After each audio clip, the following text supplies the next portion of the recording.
देखिए अगला है आपका कि अगर हम ड्राइंग करते हैं और ड्राइंग करने का जो आपका समय है ये क्वार्टरली बेसिस पे दिया है। क्वार्टरली कैसे निकालते हैं? सबसे पहले हम क्वार्टर के बारे में जानते हैं। क्वार्टर क्या होता है? देखिए आपका साल में टोटल मंथ आपका 12 होता है और उसका यदि हम हाफ करते हैं तो हाफ आपका 6 मंथ होगा और 6 मंथ का यदि हम हाफ करते हैं तो वो आपका क्वार्टर होगा, ठीक है, जिसको हम क्वार्टरली बोलते हैं। तो देखिए जिस तरीके से आपको समझाया गया है कि आपके पूरे 12 महीने हैं, जनवरी है, फरवरी, मार्च, अप्रैल, मई, ऐसे करके पूरा दिसंबर तक आपका पूरा मंथ लिखा हुआ है। तो अगर पहला क्वार्टर का बात करो तो जनवरी से लेके मार्च तक आपका फर्स्ट क्वार्टर हो गया, आपका अप्रैल से लेके जून तक आपका सेकंड क्वार्टर हो गया और जुलाई से लेके सितंबर तक आपका थर्ड क्वार्टर हो गया, अंतिम अक्टूबर से दिसंबर तक।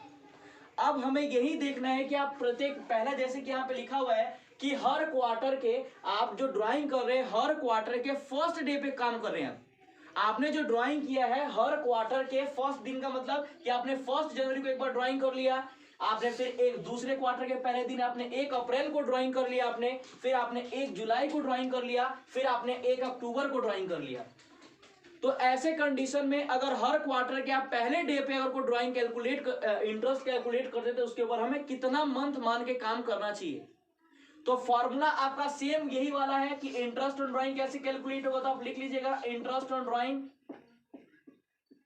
लिख लेना है आपको। फिर इसके बाद यहाँ पे टोटल जितना भी आपने ड्राइंग किया है टोटल ड्राइंग लिख लीजिएगा, टोटल ड्राइंग ऑफ अमाउंट लिख लीजिएगा, यहाँ पे आप रेट लिख लीजिएगा और रेट के बाद हमें मंथ देखना है कि मंथ हमें कितना लिखना है, इसके ऊपर हम लोग बात करेंगे, ठीक है। तो सबसे पहले कि अगर आपने 1 जनवरी को आपने पहले क्वार्टर के फर्स्ट डे पे आपने अगर ड्राइंग किया है तो आपको कैसे निकालना है, तो याद करिए सेम आपको वही चीज करना है कि एन मेथड से। देखिए अगर आप एन मान के काम करते हैं कि आपने जब पहला ड्राइंग किया उस ड्राइंग को करने के बाद आपका कितना समय लेफ्ट बचता है, कितना समय आपका बचता है, तो आप बताइए आपने 1 जनवरी को ड्राइंग की है तो इसके बाद से आपका कितना समय बचता है, तो 12 मंथ बचता है। तो आप पहले फॉर्मूला लिख लीजिए, एन होगा आपका एन, और जब आपने आखिरी क्वार्टर में आखिरी मतलब कि 1 अक्टूबर को जब आपने ड्राइंग किया तो वहां से आपका कितना समय बच गया हमें वो लिखना है। तो हमने एन लिखा, तो एन आप लोग जान रहे हैं कि एन आपका टोटल कितना है 12 मंथ, एन अपॉन में एन प्लस यहाँ पे कितना आखिरी कितना है आपका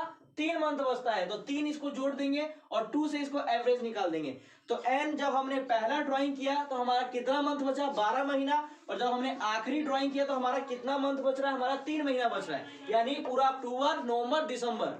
जब हमने आखिरी क्वार्टर के फर्स्ट डे पे हमने ड्राइंग किया तो वहां से आपका 3 मंथ बचता है और 3 मंथ को हम 12 मंथ में जोड़ देंगे तो आपका टोटल कितना हो जाएगा 15 मंथ, और 15 को 2 से डिवाइड कर देंगे तो आपका 7.5 मंथ आ जाएगा।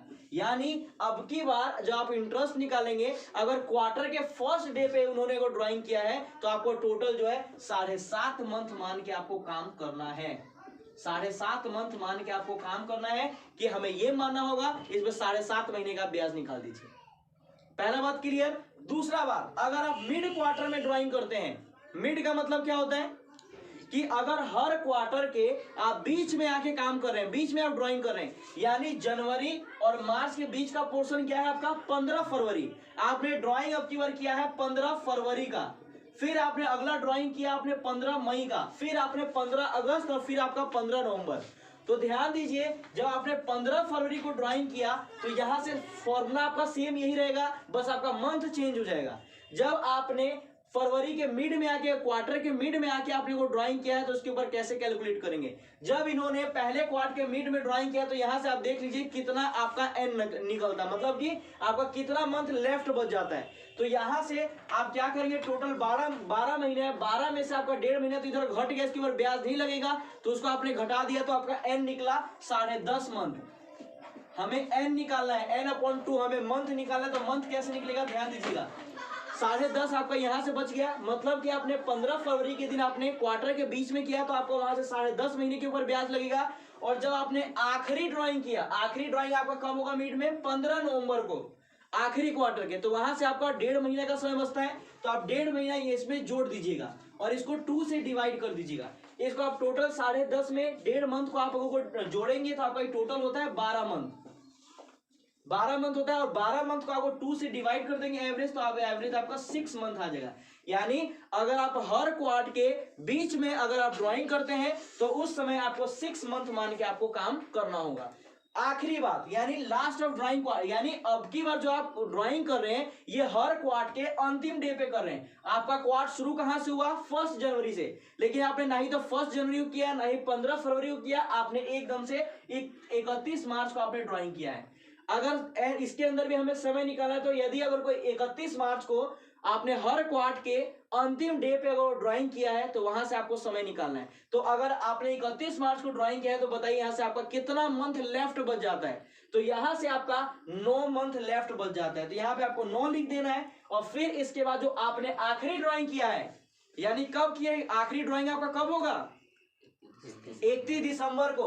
तो मुझे बताइए जरा, अगर आपने 31 दिसंबर को अगर ड्राइंग किया है तो इसके ऊपर कोई भी कैलेंडर ईयर के हिसाब से इसके ऊपर कोई भी इसके ऊपर ब्याज का रेट नहीं लगेगा। तो यहाँ पे 9 + 0, क्योंकि लास्ट ड्राइंग के बाद हमारा कोई भी समय बचता ही नहीं है, जिसकी वजह से हम यहाँ पे नील लिख दें या 0 लिख दीजिए और इसको 2 से आप डिवाइड कर दीजिए। तो 9/2 को करेंगे तो आपका 4.5 मंथ आ जाएगा, यानी 4.5 मंथ का आपको ब्याज लगेगा। अगर आप हर महीने हर क्वार्टर के अगर को अंतिम डे पे ड्राइंग करते हैं तो आपको 4.5 मंथ के हिसाब से आपको ब्याज कैलकुलेट करना होगा। ठीक है, चलिए।